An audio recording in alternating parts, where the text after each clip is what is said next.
Welcome back नाज़रीन। मुस्कुराती सुबह में एक बार फिर खुशामदीद नाज़रीन। ब्रेक पर जाने से पहले कहा था कि नए सेगमेंट का आगाज़ करूंगी और नया सेगमेंट जो मैं आपके लिए लेकर आई हूं वो ऐसा सेगमेंट है जिस तरीके से आप देख रहे हैं कि कोविड की सिचुएशन के अंदर हमने बहुत सारे प्रोग्राम्स किए और कोविड के ऊपर प्रोग्राम्स किए क्योंकि कोविड एक वबा है और पूरे मुल्क के अंदर वो वबा फैली हुई थी। और जहाँ तक वबा की बात की जाए तो बहुत सारे लोग जो है मुतासर हुए उस वबा से। और अब जो है हम देख रहे हैं कि आहिस्ता आहिस्ता जो है वो कोविड डाउन होता जा रहा है पाकिस्तान के अंदर। और पहले हमने देखा कि काफ़ी हद तक केसेस जो है पाकिस्तान के अंदर बहुत ज़्यादा बढ़ चुके थे, जिसकी वजह से लॉकडाउन लगाना पड़ा। बहुत सारी हुकूमत की पॉलिसीज़ आई जिसकी वजह से जो है बड़ी जो है हुकूमत की तरफ से जो है स्ट्रिक्टनेस की गई मुल्क के अंदर कि इन तमाम चीज़ों से आपने बचना है। सोशल डिस्टेंसिंग को हमने कहा कि आपने अपनाना है, मास्क आपने वियर करना है। यानी ये बहुत सारी ऐसी चीज़ें जो कि अपना कर आप इन तमाम चीज़ों से बच सकते थे, कोविड से बच सकते थे। कोविड बेसिकली जानलेवा बीमारी भी थी क्योंकि ये आहिस्ता आहिस्ता जो है वो दीमक की तरह आपकी बॉडी को खा रही थी, यानी सिम्टम्स क्रिएट करना शुरू कर देती थी। पहले आपको बुखार होता था, फिर नज़ला होता था, उसके बाद जो है बॉडी का पेन बहुत ज़्यादा होता था, बोन्स आपकी दर्द करती थी और उसके बाद आहिस्ता आहिस्ता जो है वो आपके फेफड़े जो है वो ख़त्म होना शुरू हो जाते थे और फिर आप लोग ऑक्सीजन पे जाना शुरू कर देते थे। तो ये ऐसी चीज़ें हैं जो कि वेंट की तरफ भी आपको ले जा सकती थी। यानी हम लोगों ने क्या किया कि पाकिस्तान की जो हुकूमत है या तमाम लोग हैं या मीडिया वाले हैं, इन लोगों ने अवेयरनेस दी और इस तरीके की अवेयरनेस की वजह से जो है लोगों ने काफ़ी हद तक एहतियात की। लेकिन कोविड की केसेस की जहाँ तक हम बात करें तो काफ़ी कमी आना शुरू हुई पाकिस्तान के अंदर। लेकिन अभी हमने 6 अफ्रीकी ममालिक के अंदर ऐसा देखा कि कोविड के केसेस जो है वो दोबारा बढ़ रही हैं, बहुत ज़्यादा इंक्रीज़ होना शुरू हो गए हैं, जिसकी वजह से बहुत ज़्यादा प्रॉब्लम शुरू हो गई है। और अगर हम बात करें सफरी पाबंदियों के हवाले से तो जो अफ्रीकी ममालिक से वहाँ पर सफरी पाबंदियाँ भी आयद कर दी हैं। इसके बाद पाकिस्तान में ये कितना असरअंदाज हो सकता है इसके हवाले से हम बात करेंगे। प्रोग्राम में आज ये पूरा मौजू हमने रखा है, इसी के ऊपर डिस्कशन करेंगे। तो पहले जो हमारे साथ गेस्ट मौजूद हैं वो हैं डॉक्टर फरीन जो कि माइक्रोबायोलॉजिस्ट हैं, उनसे बात करूंगी और उनका ताल्लुक जो है वो डॉक्टर ईसा लैब से भी है। और इस तरीके से जो कोविड की सिचुएशन है, डॉक्टर फरीन सबसे पहले तो वेलकम करूंगी प्रोग्राम के अंदर आपको। कैसी हैं आप? जी मैं बिल्कुल ठीक हूँ। अस्सलाम वालेकुम। वालेकुम अस्सलाम।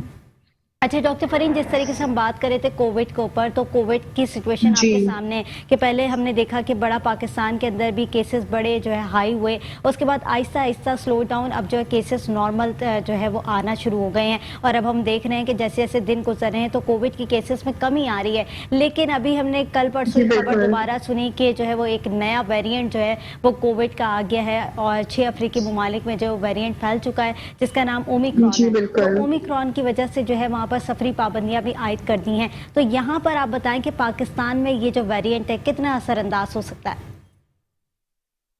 अच्छा देखिए, सबसे इम्पोर्टेंट बात तो हम लोगों को ये जानना जरूरी है कि ये वायरस का एक नॉर्मल फिनोमेना होता है कि जितना ज्यादा हम इसको स्प्रेड करने में अगर हम इसको रोकथाम नहीं करेंगे, जितना ज्यादा इसकी स्प्रेडिंग होगी उतना ज्यादा इसकी एंटीजेनिक म्यूटेशंस होंगी और फिर जो है इसके वेरिएंट्स बनते जाएंगे। क्योंकि अब तक पूरी दुनिया को जो सामना था वो कोविड एक नया वायरस था हम सबके लिए, हमें पता ही नहीं था कि ये किस किस तरीके से हमारे ऊपर सीरियस हो सकता है, हम पे असरअंदाज हो सकता है। बड़ी मुश्किल से सबने मिलके इसकी रोकथाम की। सबसे इम्पोर्टेंट चीज ये है ओमिक्रॉन के लिए कि एक तो ये कि हर कोई अपना एक फर्ज समझ के अपने आप को वैक्सीन करवाए। ओमिक्रॉन भी कोविड की ही वेरिएंट है जो कि जनूबी अफ्रीका से साउथ अफ्रीका से शुरू हुई है।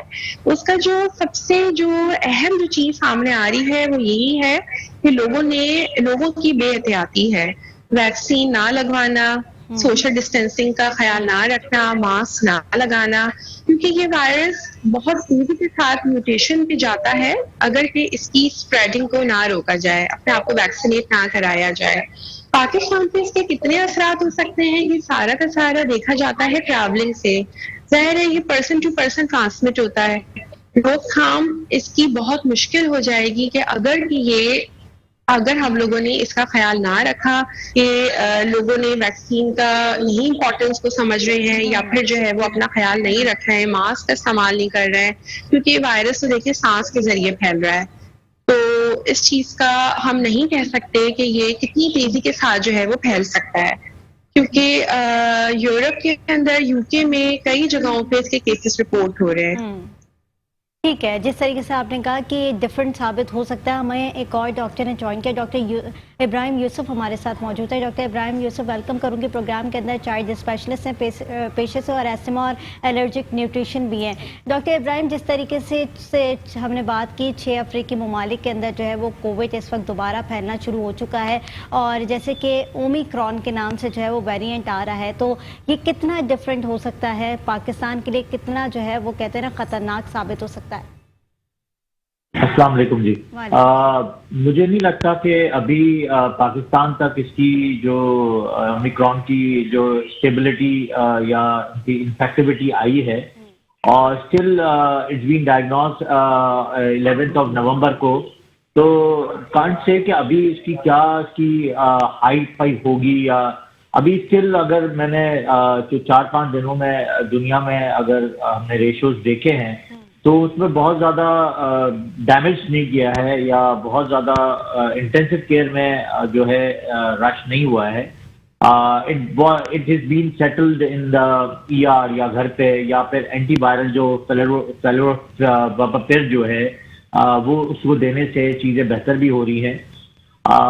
अभी इसमें थोड़ा सा ओमिक्रॉन को टाइम लगेगा समझने में और पढ़ने में, बट जो रिसर्च कह रही है WHO की तरफ से, दे आर सेइंग दैट कि ये ज़्यादा वेरिएंट डिफिकल्ट भी है समझना और वेरी हाई इन्फेक्टिविटी पीरियड है उसका।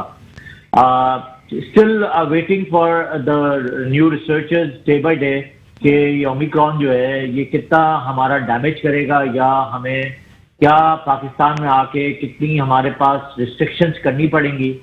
दुनिया में अगर अभी देखें तो अगर हम डिफरेंशिएट करें तो उन्होंने माइक्रो लॉकडाउन्स करे हैं, कोई फुली लॉकडाउन नहीं है। अभी भी जो वैक्सीन्स को ही प्रेफर किया जा रहा है कि वैक्सीन ही सबसे ज़्यादा इफेक्टिव ही रहेंगी।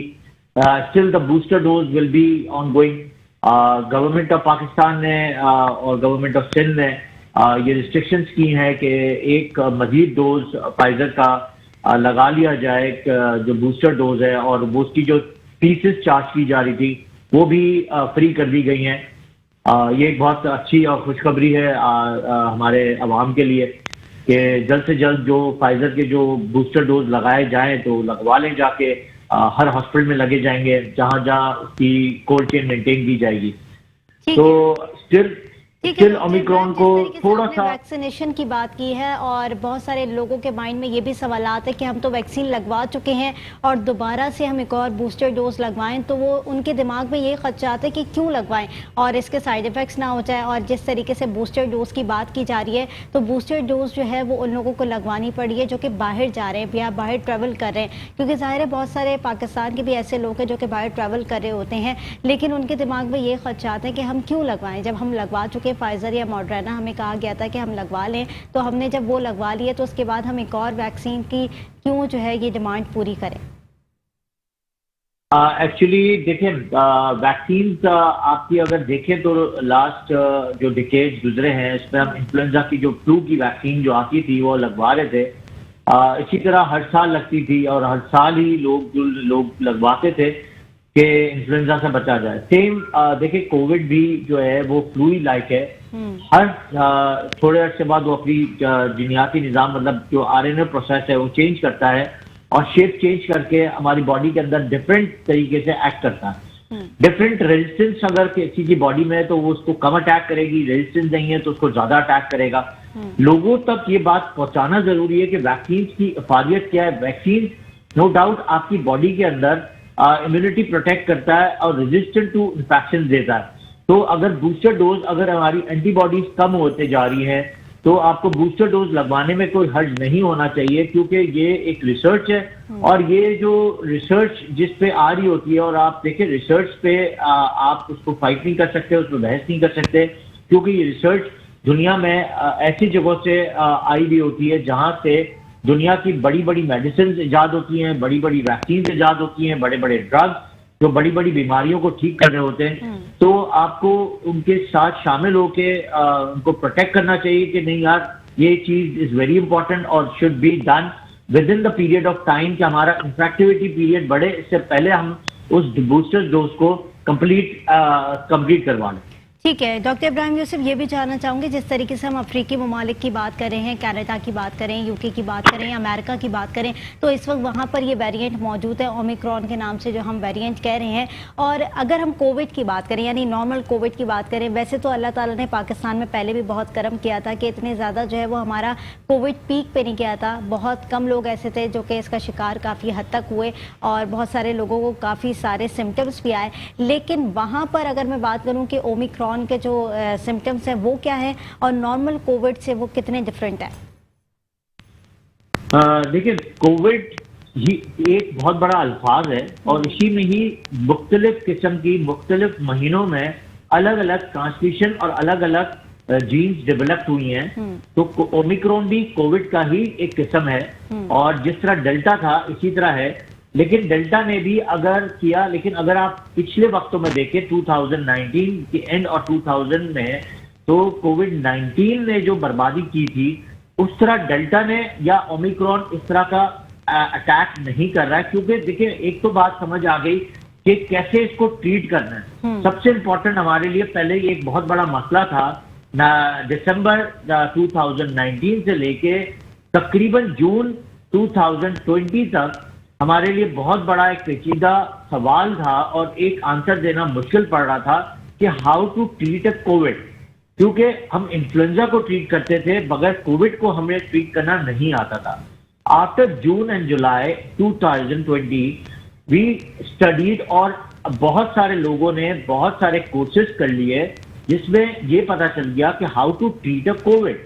तो कोविड की basically treatment is steroids, then is the पहले तो स्टेरॉइड्स है, then you have to have a protection.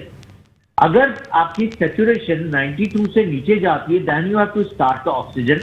फिर इसके बाद आप आगे जाके जो ट्रीटमेंट शुरू करते हैं, रेमडेसिविर है या फेविपिराविर है, ये दुनिया में आ चुकी हैं, मोलनुपिराविर है, ये ड्रग्स आ चुकी हैं मार्केट्स में भी और दुनिया में। तो इससे अब परेशानी बहुत ज्यादा नहीं है क्योंकि वो ड्रग ऑफ चॉइस हो गई है। और प्लस सबसे इंपॉर्टेंट कि अब वो सीवियरिटी इतनी कंटिन्यूस नहीं होती क्योंकि हम start of the day he treatment start कर देते हैं। तो आपकी सीवियरिटी तो 2020 से 21 में बहुत कम रही, 21 से अब 22 में मुझे लगता है कि वो चीज आहिस्ता आहिस्ता बहुत ज्यादा मैनेजेबल होगी। कि जिसको जैसे फ्लू हुआ लास्ट हमारे कितने डिकेड से हम जो फ्लू ट्रीट करते हैं ऑसेल्टेमिविर से करते हैं, स्टेरॉइड से करते हैं, जो इन्फ्लुएंजा को विटामिन सी दे देते हैं या विटामिन देते हैं। इसी तरह कोविड भी इसी तरह ट्रीट किया जाएगा इन फ्यूचर भी, और अभी भी इसी तरह ट्रीट किया जाता है। और मजीद आगे कोविड को ट्रीट करने के लिए मुख्तलिफ मेडिसिन आ रही हैं। जैसे हम एड्स को ट्रीट करते हैं, हेपेटाइटिस ए को ट्रीट करते हैं, हेपेटाइटिस बी को ट्रीट करते हैं, हेपेटाइटिस सी को ट्रीट करते हैं, इन्फ्लुएंजा को ट्रीट करते हैं, H1N1 को करते हैं। इसी तरह अगले डिकेड्स में हम इसी ड्रग से टैबलेट फॉर्म में आप उसको ट्रीट कर सकेंगे। ठीक है, जिस तरीके से डॉक्टर इब्राहिम यूसुफ बता रहे हैं कि रिसर्चेस हो रही हैं और रिसर्चेस के ऊपर बेस्ड होकर ही हम लोग आगे निकल कर जो है वो नई नई ट्रीटमेंट ईजाद कर रहे हैं। और कोविड-19 की जहाँ तक बात की, बिल्कुल ऐसा ही था कि कोविड-19 ने जो है वो भरपूर तबाही मचाई और पूरे वर्ल्ड वाइड तबाही मचाई, से पाकिस्तान के अंदर ही नहीं। और उसके बाद अब ये उन्हीं के वेरिएंट हैं और जिस तरीके से डेल्टा आया और उसके बाद अभी ओमिक्रॉन आया है, तो ये उन्हीं के वेरिएंट हैं जो कि अब मज़ीद जो है वो आ रहे हैं। और उसके बाद जो अब ये कितनी तबाही मचा सकते हैं, इन तमाम सिचुएशन के ऊपर हम बात करें। नाज़रीन, एक छोटी सी ब्रेक की तरफ जाऊंगी, ब्रेक से वापस आऊंगी। देखते रहे मुस्कुराते सुबह। वेलकम बैक नाज़रीन, मुस्कुराती सुबह में एक बार फिर खुशामदीद। नाज़रीन, ब्रेक पर जाने से पहले बात कर रहे थे कोविड के बारे में, यानी ओमिक्रॉन के बारे में। जिस तरीके से वेरिएंट जो है वो कोविड के दिन ब दिन आ रहे हैं और हर गुजरते वक्त के साथ हम देख रहे हैं कि नया वेरिएंट इंट्रोड्यूस हो रहा है और लोगों में बड़ा पैनिक क्रिएट हो रहा है। और जिस तरीके से अभी हमने खबरें नशर भी की, ओमिक्रॉन जो है वो 6 अफ्रीकी ममालिक में आ चुका है, सफरी पाबंदियाँ भी लगा चुके हैं। और जिस तरीके से आगे जाकर अब मज़ीद क्या पाबंदियाँ लग सकती है, क्योंकि पाबंदियां लगाने का मकसद ये होता है कि लोगों का हुजूम ख़त्म किया जाए। और जिस तरह से आप देख रहे होते हैं कि कोविड के दिनों में भी या कोविड की सिचुएशन के अंदर भी हमने पाकिस्तान के अंदर तमाम पाबंदियां लगाई थी, लॉकडाउन लगाई थी। तो ये कोविड का एक वेरिएंट है और ये तरह तरह की टाइप्स हैं कोविड की जो कि इंट्रोड्यूस होती जा रही हैं। और इससे बचने के लिए क्या क्या इकदाम हमने करने हैं और किस तरीके से इकदाम हो सकते हैं, वो तमाम चीज़ें हम आपको यहाँ प्रोग्राम के थ्रू आउट अवेयर कर रहे हैं। तो मेरे साथ डॉक्टर इब्राहिम यूसुफ थे। डॉक्टर इब्राहिम यूसुफ, जिस तरीके से हम ओमिक्रॉन की बात कर रहे हैं, जैसे कि आपने कहा कि पाकिस्तान के अंदर अभी आना जो है वो इतनी आसानी वाली बात नहीं है, अभी टाइम टेकन है, अगर आएगा भी तो, लेकिन बड़े तेज़ी से आपको पता है कि फैलता है। और जिस तरह से अगर हम बच्चों की बात करें तो बच्चों की वैक्सीन की अगर मैं बात करूं तो 12 साल से जो बड़े बच्चे हैं उनको वैक्सीन लगाने का कहा है हुकूमत पाकिस्तान ने, लेकिन जिस तरीके से वैक्सीन उनको लगाई जा रही है या फिर जो डोजेस उनको 2-2 डोजेस लग रही हैं और 20 डेज़ और 25 डेज़ का जो ड्यूरेशन ऑफ टाइम होता है उसके अंदर जो है वो डोजेस लग रही हैं। और बहुत सारे पेरेंट्स ऐसे हैं जो कि बच्चों को वैक्सीन लगवा ही नहीं रहे, क्योंकि स्कूल की तरफ से सर्कुलर आ रहा है, नोटिस भी आ रहे हैं, लेकिन पेरेंट्स जो है वो मना कर देते हैं। तो ज़रा इस पर अवेयर कर दें कि वैक्सीनेशन क्यों ज़रूरी है बच्चों के लिए भी। ठीक है, बच्चों का इम्यूनिटी ज़्यादा बूस्टअप होती है, ज़्यादा स्ट्रॉन्ग होती है, लेकिन जिस तरीके के वायरसेस हमारे पास चल रहे हैं, जिस तरीके के वेरिएंट आ रहे हैं, तो उन सिचुएशन के अंदर कितना इम्पोर्टेंट है। लेकिन पहले तो पेरेंट्स को ये पता होना चाहिए कि हम अगर बचपन से बीसीजी से लेके टाइफॉइड तक, measles, chicken pox, hepatitis A, जो इन्फ्लुएंजा और ये सारी वैक्सीन लगवाते हुए आ रहे हैं और बच्चों को हम उन मौरूसी बीमारी से बचा रहे हैं, तो आप ये बताएं कि इस वैक्सीन की भी इतनी ही इम्पोर्टेंस है कि हम अपने बच्चों को एक अच्छी इम्यूनिटी दे रहे हैं जो आपके आगे जाके बच्चों को ये वैक्सीन से प्रोटेक्शन ऑफ कोविड होगा। अब देखिए, कोविड से प्रोटेक्शन हर वैक्सीन 65% का प्रोटेक्शन देती है, 100% नहीं देती है, लेकिन स्टिल अगर आपकी इम्यूनिटी स्ट्रॉन्ग है या आपके वैक्सीन के जो इफेक्ट्स हैं वो आपकी बॉडी में अच्छे हैं, तो आपको अगर अटैक ऑफ इन्फेक्शन होगा तो एक लिमिट से होगा, वो आपके इंटेंसिव केयर तक नहीं ले जाएंगे।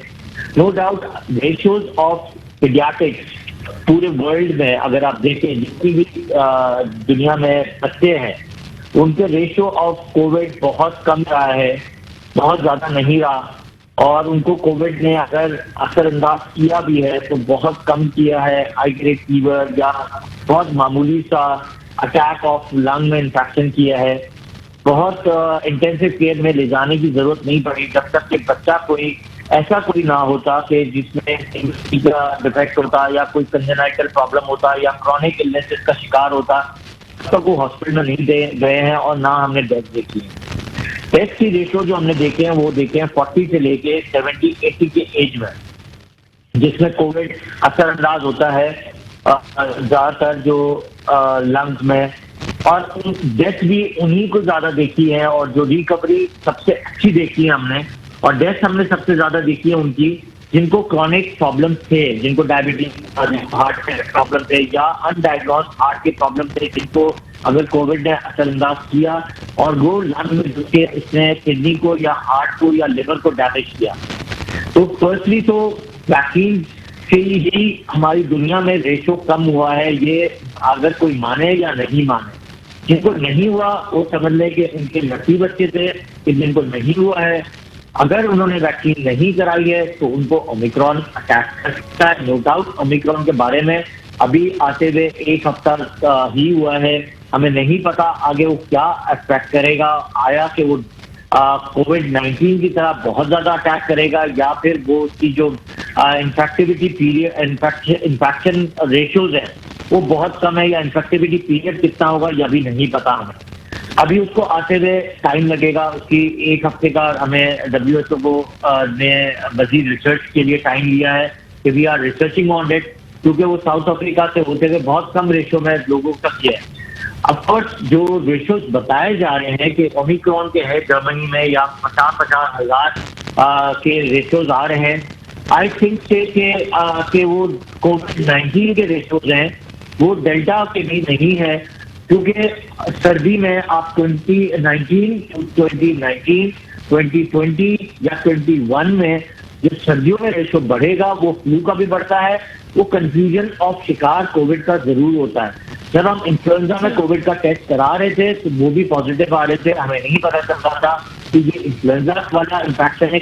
इस सीजन में अक्टूबर से लेकर तकरीबन दिसंबर की एंड या जनवरी तक बहुत हाई पीक इन्फ्लुएंजा भी हर साल होता है। तो इसको अभी और कोविड का जब टेस्ट करवाते हैं, जब पॉजिटिव आता है, जो आप देखें अगर फ्यू मंथ से बहुत कम रेशो चल रहा है पूरे पाकिस्तान और वर्ल्ड में भी। आप देखिए कि सारी चीजें खुल चुकी हैं और लोगों ने मास्क भी बहुत कम कर लिए हैं। Still the mask is the solution, hand wash is the solution, social distancing is the solution. यही सोल्यूशन हर इन्फेक्शन में ही काम करता है। अभी भी हाई इन्फ्लुएंजा लास्ट वीक बहुत चल रहा था, बच्चों के साथ बहुत प्रॉब्लमेटिक क्रिएशन में थे। इवन दो कि कोविड में हमने जितने बच्चे एडमिट नहीं किए, उस रेशो से मल्टीप्लाई बाय 5 करके हमने उन बच्चों को इन्फ्लुएंजा के इन्फेक्शन में एडमिट किया। तो सबसे इम्पोर्टेंट ये है कि अगर आपको कोविड से बचना है तो पहले तो आपको ये देखना है कि आपकी इम्यूनिटी कितनी स्ट्रांग है। सेकंड, आप घर में भी मास्क पहने, हैंड वॉश का इस्तेमाल करें। घर में अगर बैठे हैं तो सोशल डिस्टेंसिंग के साथ ही बैठे, क्योंकि इन्फ्लुएंजा का इन्फेक्शन भी इसी तरह ही घर में से बाहर नहीं जा सकता जब तक कि आप प्रोटेक्शन नहीं करेंगे। तो मेडिसिन से ज्यादा प्रोटेक्शन की इंपॉर्टेंस है। ठीक है, बहुत शुक्रिया डॉक्टर इब्राहिम यूसुफ, आपने प्रोग्राम के अंदर वक्त दिया। डॉक्टर फरीन ने हमें ज्वाइन किया। डॉक्टर फरीन, जिस तरीके से ओमिक्रॉन की बात कर रहे हैं और कोविड की अगर हम बात करें तो कोविड और ओमिक्रॉन उसी का वेरिएंट है, क्या डिफ्रेंशिएट देख रही हैं, किस तरीके के सिम्टम्स जो हैं वो क्रिएट हो सकते हैं? देखिए, मैं बिल्कुल डॉक्टर साहब के पास इत्तेफाक करूंगी कि ये एक म्यूटेंट वेरिएंट है जो कि WHO लार्ज वेरिएंट इसको जा रहा है एंड कॉल्ड कंसर्न। कोविड की वजह से जितनी हम लोगों हमारा जो है वो जिस तरीके से मतलब टॉपिक चल रहा है और जिस तरीके से लाइन ड्रॉप हो गई हमारी डॉक्टर फरीन की, और हम लोग बात कर रहे थे कोविड के ऊपर और कोविड के ऊपर सारी सिचुएशन के ऊपर बात की। जैसे कि डॉक्टर इब्राहिम यूसुफ ने भी कहा कि वैक्सीन बहुत इंपॉर्टेंट है, वैक्सीन लगवाना जो है वो तमाम लोगों के लिए बड़ी ज़रूरी हो गई है, क्योंकि बाहर के ममालिक में जो सफ़र कर रहे हैं लोग, उनको फाइज़र वैक्सीन का कहा गया है कि फ़ाइज़र या फिर मॉडर्ना लगाई जाए और बूस्टर डोज लगवाई जाए, क्योंकि बूस्टर डोज अगर आप लोग लगवाएंगे तो उससे प्रोटेक्शन जो है वो ज़्यादा हो सकती है और बाहर के ममालिक में जिस तरीके से ये वायरस फैला हुआ है उससे आप लोग प्रोटेक्ट रह सकते हैं। और पाकिस्तान की जहाँ तक बात की जाए, जो लोग बाहर के ममालिक में नहीं सफ़र कर रहे या जो पाकिस्तान में रहना है जिन लोगों ने है, उन लोगों को नॉर्मल वैक्सीन भी लग रही है, लेकिन वैक्सीन लगवाना शर्त है और अगर आप लोग वैक्सीन लगवाएंगे तभी जो है वो अपनी हिफाजत कर सकेंगे, यानी आपकी सेहत की हिफाजत हो सकेगी। और जैसे कि हम लोग अब बात कर रहे हैं कोविड के सिचुएशन के हवाले से, तो आपने देखा कि बहुत सारी चीज़ों पर पाबंदियाँ लगना शुरू हो जाती हैं और जैसे जैसे पाबंदियाँ लगती हैं लोगों की ज़िंदगी बड़ी महदूद होना शुरू हो जाती है। तो ऐसी सिचुएशन के अंदर जो है वो आप लोगों ने एहतियात करनी है, क्योंकि हम लोग एहतियात का दामन छोड़ देते हैं। डॉक्टर फरीन ने हमें दोबारा ज्वाइन किया। डॉक्टर फरीन, ज़रा बताइएगा, जैसे कि हम बात कर रहे थे कि कोविड तो है ही है और कोविड के सिम्टम्स भी हमारे सामने थे, लेकिन कोविड के सिम्टम्स के साथ साथ जो कि अब ओमिक्रॉन है, इसके सिम्टम्स को कैसे देख रही हैं आप? क्या डिफरेंट है या फिर same as it is symptoms है या फिर कोई सिम्टम्स है ही नहीं? अच्छा, देखिए, ये बात समझना बहुत ज़रूरी है कि जब कोविड हमारे पास नया नया आया था उस वक्त रिसर्च के मुताबिक इसके बारे में कोई डेफिनेट बात नहीं की जा रही थी। बिल्कुल न्यू सिम्टम्स थे। कुछ लोगों की जिनकी इम्यूनिटी वीक थी, उन्होंने बहुत ज़्यादा जो है वो इसकी सिविरिटी को फेस किया है, और जिनकी इम्यूनिटी अच्छी थी उनके अंदर इसके कम सिम्टम्स देखे गए। तो बात सारी की सारी ये है कि वैक्सीन के बाद लोगों को अगर किसी वेरिएंट का सामना करना भी पड़ा है तो उसकी सिविरिटी कम है। तो अब ये जो नया वेरिएंट आया है, अकॉर्डिंग टू WHO, ये लार्ज नंबर ऑफ म्यूटेशंस के साथ आया है, वेरिएंट ऑफ कंसर्न कहा जा रहा है। इसको मजीद रिसर्च की ज़रूरत है कि ये किस तरीके से हमारी ह्यूमन बॉडी के ऊपर बिहेव करता है। लेकिन स्टिल हम लोग इसी बात को कहेंगे कि जो लोग वैक्सीनेटेड हैं उनके ऊपर इसकी सेवरिटी कम होगी। और क्योंकि अगर कहा जा रहा है कि लार्ज नंबर ऑफ म्यूटेशंस हैं, तो ये किस तरीके से बिहेव और मजीद कर सकता है, क्या सिम्टम्स आ सकते हैं, तो ये अभी WHO के मुताबिक भी अभी इसको रिसर्च की ज़रूरत है क्योंकि ये अभी इतनी तेजी से नहीं फैल रहा जितना अनवैक्सीनेटेड पीपल के अंदर, या फिर जब वैक्सीन हमारे पास नहीं आई थी, वेरिएंट जितनी तेजी के साथ जो है वो फैल रहे थे।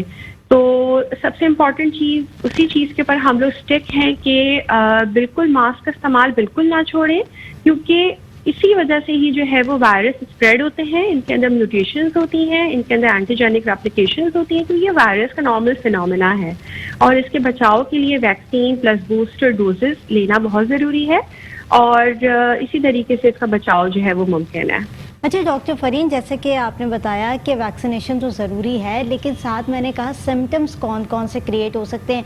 कोविड के सिम्टम्स हम सबके सामने थे कि ये सिम्टम्स हो रहे थे कोविड की सिचुएशन के अंदर, लेकिन अब जैसे जैसे वेरिएंट बदलते जा रहे हैं, यानी डेल्टा के अंदर हमने देखा कि कोई सिम्टम्स हुए ही नहीं, डायरेक्ट जो है वो आपके लंग्स को इफ़ेक्ट किया और बड़ी जो है ना हाई रेट के हिसाब से इफ़ेक्ट किया, यानी लंग्स पूरे डैमेज हो जाते थे और वेंट पे चला जाता था इंसान। तो ये जो अब नया वेरिएंट है ओमिक्रॉन, इसकी रिसर्च क्या कह रही है, किस तरह के सिम्टम्स हैं जो कि अफ्रीकी ममालिक में अब पहुंच चुका है, तो वहां पर किस तरह के सिम्टम्स देखे गए? अच्छा देखिए, ये जो कोविड के बाद इसके जितने भी वेरिएंट्स आए हैं, इन सब के जो सिम्टम्स आए हैं, हर एक की बॉडी के ऊपर डिफरेंट तरीके से जो है ये प्रेजेंट हुए हैं। क्योंकि ये वायरस सांस के जरिए ही फैलता है, तो कुछ लोगों को जो है वो बुखार, जिस्म का दर्द कुछ अरसे तक जो है वो यही रहा, लेकिन उसके बाद ऑक्सीजन की सैचुरेशन का कम हो जाना, मतलब हमने इसको साइलेंट हाइपोक्सिया का भी नाम दिया कि ये एकदम जाता है और आपको पता नहीं चलता और आपकी सैचुरेशन जो है वो ड्रॉप होनी शुरू हो जाती है। तो दूसरे जो वेरिएंट्स ने जो किया वो इस तरह किया कि कोई सिम्टम्स आए नहीं और ऑक्सीजन सैचुरेशन जो है वो ड्रॉप होनी शुरू हो गई, लंग्स के ऊपर इतना असरअंदाज हुआ कि वेंट की ज़रूरत पड़ी। अब डेल्टा वेरिएंट आया जो कि जिसने इतनी ज़्यादा तबाही नहीं की, जो कि बिल्कुल इनिशियल कोविड-19 की जो ओरिजिनल स्ट्रेन थी जितनी उसने की। वही वाली बात है कि जो लोग वैक्सीनेटेड थे उनके ऊपर इसकी सेवेरिटी कम हुई, जो वैक्सीनेटेड नहीं थे उसके ऊपर ये बहुत सीवियर आया। ओमिक्रॉन के सिम्टम्स भी उसी तरीके से आ रहे हैं, डिफरेंट तरीके से प्रेजेंट हो रहे हैं। कुछ लोगों के अंदर जो है वो सिर्फ टेस्ट के थ्रू पता चल रहा है कि ये जो है वो स्ट्रेन उनके अंदर मौजूद है। कुछ के अंदर सिम्टम्स जो है वो उसी तरीके से आ रहे हैं जैसे कोविड-19 के थे, बुखार का आना, जिस्म का दुखना और सांस के अंदर जो है वो तकलीफ का होना। और उसी तरीके से जो है अभी इसको थोड़ा टाइम लगेगा इसको समझने में, इसके ऊपर रिसर्च की जा रही है, शुरुआत हो चुकी है कि किस तरीके से और बिहेव कर सकता है। ठीक है, यानी अभी तो इंट्रोड्यूस हुआ है और इस पर अभी रिसर्च होगी तो ही पता चलेगा कि इसकी नोयत क्या है। और जैसे कि बताया कि सिम्टम्स का भी पता नहीं चल रहा, बहुत सारे लोग जिनकी इम्यूनिटी अच्छी है उनमें सिम्टम्स नहीं आ रहे और बहुत सारे लोगों के अंदर जो है वो कोविड-19 के सिम्टम्स ही आ रहे हैं। डॉक्टर फरीन आप हमारे साथ ही रहिएगा। नाज़रीन एक छोटी सी ब्रेक की तरफ जाऊँगी, ब्रेक से वापस आऊँगी, देखते रहिए मुस्कुराते सुबह। वेलकम बैक नाज़रीन, मुस्कुराती सुबह में एक बार फिर खुशामदीद। नाज़रीन ब्रेक पर जाने से पहले बात कर रहे थे कोविड-19 के हवाले से, यानी कोविड के जो सिम्टम्स से, यानी कोविड में जो हमने तमाम चीज़ें फेस की, कोविड के बारे में जितनी भी चीज़ें हमने देखी मुल्क के अंदर और जैसे कि वर्ल्ड वाइड हमने सिचुएशन देखी कि कोविड कितना वर्स्ट सिचुएशन क्रिएट करके गया है। और कोविड-19 की बात कर रहे हैं हम और जिस तरह से फिर उसके वेरिएंट आना शुरू हो गए, delta variant, alpha, beta, gamma और इस तरीके से काफ़ी वेरिएंट जो है वो हमारे पास मुल्क के अंदर आते रहे और अब भी जो है वो एक और नया वेरिएंट इंट्रोड्यूस होने जा रहा है जो कि ओमिक्रॉन के नाम से है। और अफ्रीकी ममालिक के अंदर जो है ये ओमिक्रॉन तो आ चुका है और वहाँ पर किस तरह से जो है ये एग्जिस्ट कर रहा है और किस तरीके से वहाँ पर जो है वो लोगों के अंदर सिम्टम्स आ रहे हैं, लोगों के अंदर किस तरीके से जो है वो वहाँ पर वो लोग सर्वाइव कर रहे हैं, हॉस्पिटल्स के अंदर क्या रेशो इस वक्त मौजूद है, वो तमाम चीज़ें जो है वो हम लोग यहाँ पर डिस्कस करें। यानी पाकिस्तान के अंदर कब तक ये असरअंदाज हो सकता है या हो भी सकता है या नहीं हो सकता, ये तमाम सिचुएशन के ऊपर बात करें। तो हमें एक और डॉक्टर ने ज्वाइन किया जिनका नाम डॉक्टर कैसर है। जी डॉक्टर कैसर, वेलकम करूँगी प्रोग्राम के अंदर। अस्सलाम वालेकुम। वालेकुम अस्सलाम। डॉक्टर कैसर, जिस तरीके से हम बात करें ओमिक्रॉन के हवाले से और इससे पहले भी हमने देखा कि कोविड-19 बड़ा असरअंदाज हुआ पूरे मुल्क के अंदर और तरह तरह के मुल्कों के अंदर जो है वो अलग अलग सी सिचुएशन हुई, काफ़ी ज़्यादा जो है वो दीगर ममालिक के अंदर हमने देखी कि बस सिचुएशन हुई, पाकिस्तान के अंदर भी काफ़ी जो है हाइप क्रिएट की और 2 साल का अर्सा हमने कोविड के अंदर गुजार दिया और अब नया वेरिएंट इंट्रोड्यूस हो रहा है जो कि ओमिक्रॉन के नाम से। आप क्या समझते हैं, पाकिस्तान के अंदर असरअंदाज हो सकता है?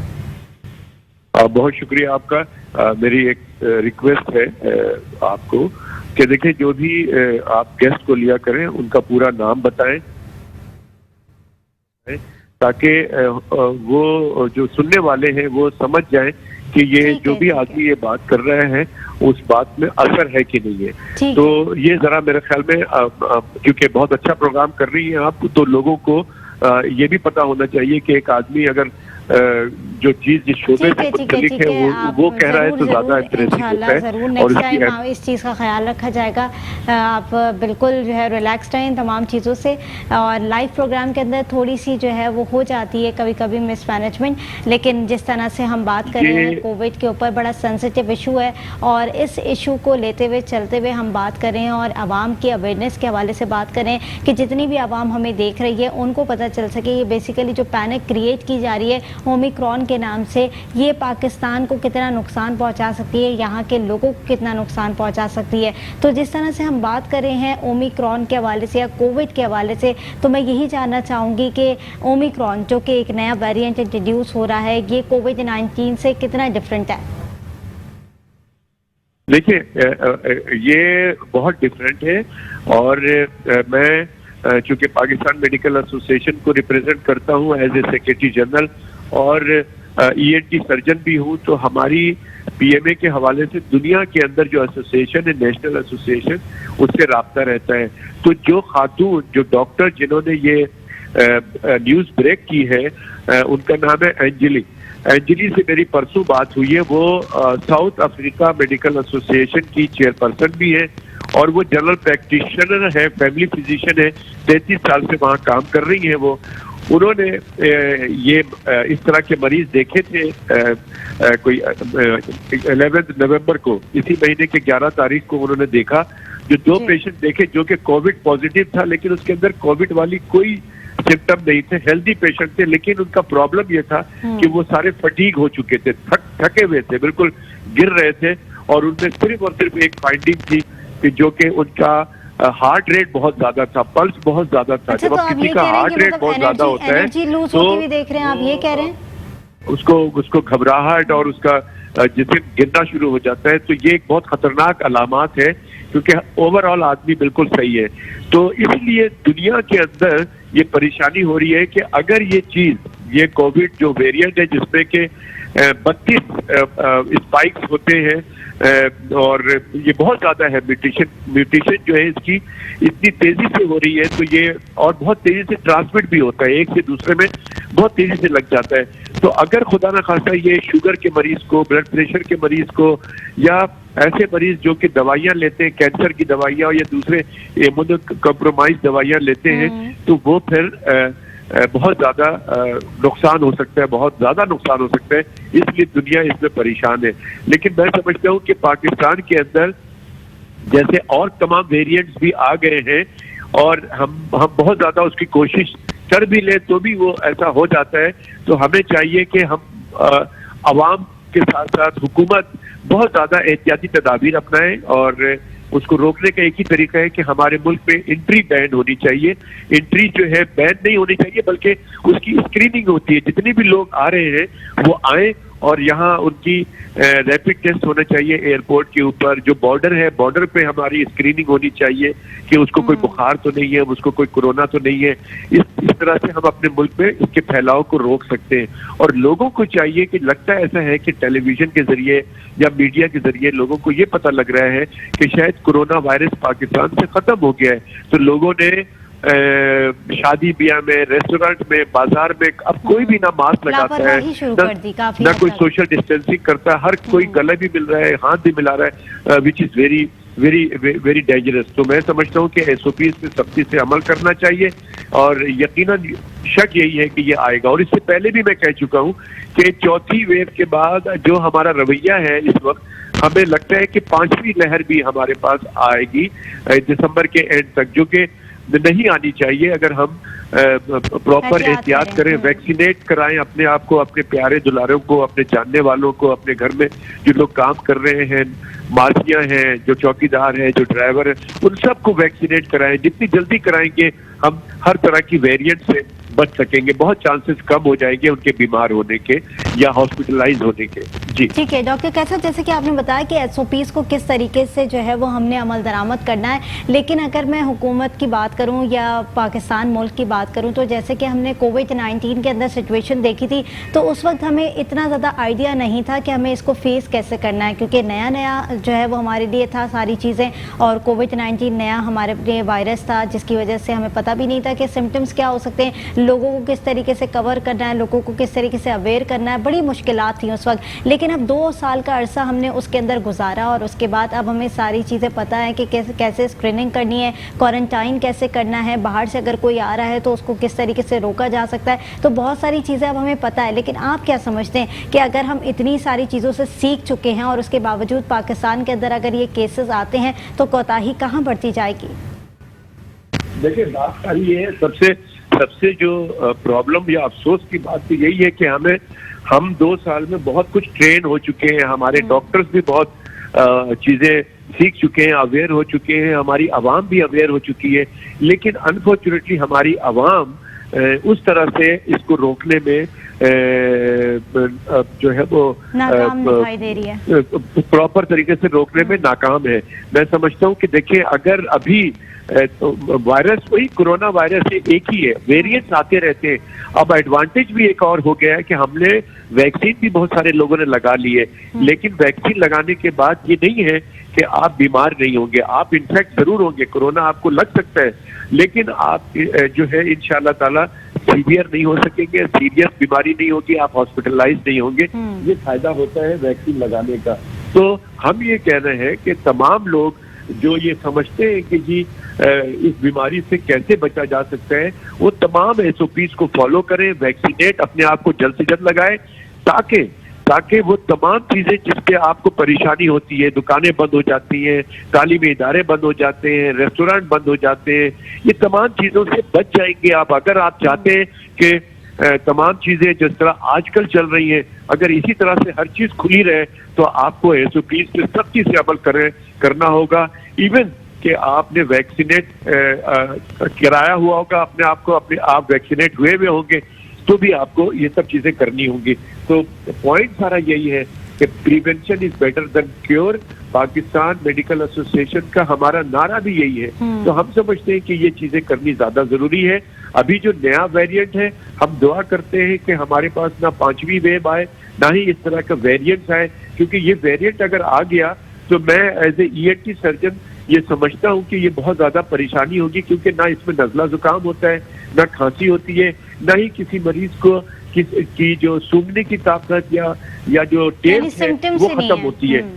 तो इस वजह से ये इसमें सिर्फ और सिर्फ एहतियात करने की जरूरत है, और सबको 2 साल से पता है, जैसे आपने सही कहा कि सब लोगों को मालूम है, सिर्फ उस पर अमल दरामद करने की जरूरत है। और हुकूमत से मैं समझता हूँ कि हुकूमत से मेरी दरख्वास्त है कि इन एसओपीज पे सख्ती से अमल दरामद कराया जाए। अगर कोई नहीं करता है तो उसकी शॉप को बंद किया जाए, उस बाजार को बंद किया जाए, या उस पर फाइन लगाया जाए, ताकि इम्प्लीमेंटेशन हो सके। और वैक्सीनेट जल्द से जल्द, और वैक्सीनेट के लिए खासकर जो बूस्टर डोज की बात हो रही है, मैं समझता हूँ कि बूस्टर डोज जो है वो फ्री ऑफ कॉस्ट लगनी चाहिए तमाम लोगों को। जो 1270 रुपए लिए जा रहे हैं, सिर्फ गवर्नमेंट ने ऐलान किया है, ये बहुत अच्छा उनका इक़दाम है, मैं उनके इस इक़दाम को सराहता हूँ। और इस पर जल्द से जल्द अमल दरामद कराया जाए कि ये free of cost booster dose लगाया जाए। जिन लोगों ने अपनी 2 डोज लगा चुके हैं वो फौरी तौर पे बूस्टर डोज लगाएं, जिनको कि 6 महीने हो चुके हैं, और जिन्होंने अपनी दूसरी डोज नहीं लगाई है वो भी दूसरी डोज लगाएं, ताकि ये बीमारी अभी खत्म नहीं होने वाली है, ये चलती रहेगी। तो अल्लाह ना करे कि आप लोग बीमार हो, हम सब महफूज रहें ऐसी तमाम वबा से जिसका कि जो है दुनिया में फैल रहा है। ठीक है, जिस तरीके से डॉक्टर कैसर बता रहे हैं कि वैक्सीनेशन बड़ी इंपॉर्टेंट है और वैक्सीनेशन करवाना ही हल है। अगर आप वैक्सीनेट नहीं होंगे तो फिर आप महफूज नहीं होंगे, और आप अपने लिए नहीं वैक्सीन लगवाएं, आपके इर्द गिर्द के लोग जो हैं और फैमिली मेम्बर्स जो हैं उनके लिए वैक्सीन लगवाएं, क्योंकि वैक्सीन ही हल है। और जिस तरह से बूस्टर डोज की बात की जा रही है, तो ये नए वेरिएंट जो इंट्रोड्यूस हो रहे हैं, अभी तक तो पाकिस्तान सेफ़ है, और आगे अल्लाह से यही दुआ कर सकते हैं कि आगे भी अल्लाह ताला इसको महफूज ही रखे। लेकिन हुकूमत के इक़दाम देखने होंगे, तमाम सिचुएशन के अंदर कि हुकूमत क्या इकदाम करती है, क्योंकि 2 साल का अरसा तो हमने कोविड के साथ गुजार लिया और अब हमें प्लानिंग की ज़रूरत नहीं पड़नी चाहिए, हमें फौरी एक्शंस की ज़रूरत पड़नी चाहिए और एक्शंस को थ्रू आउट जो है वो हम तमाम चीज़ों को रोक सकते हैं। मैं अपने तीनों मौजूद मेहमान का शुक्रिया अदा करूँगी। डॉक्टर कैसर, आपका बहुत शुक्रिया, आपने प्रोग्राम के अंदर वक्त दिया। डॉक्टर फरीन, आपका भी शुक्रिया, आपने प्रोग्राम के अंदर वक्त दिया। डॉक्टर इब्राहिम यूसुफ, आपका भी शुक्रिया, आपने प्रोग्राम के वक्त दिया। नाज़रीन, प्रोग्राम का वक्त ख़त्म हो गया। मुझे और मेरी पूरी टीम को दीजिए इजाज़त अल्लाह ने के बाद।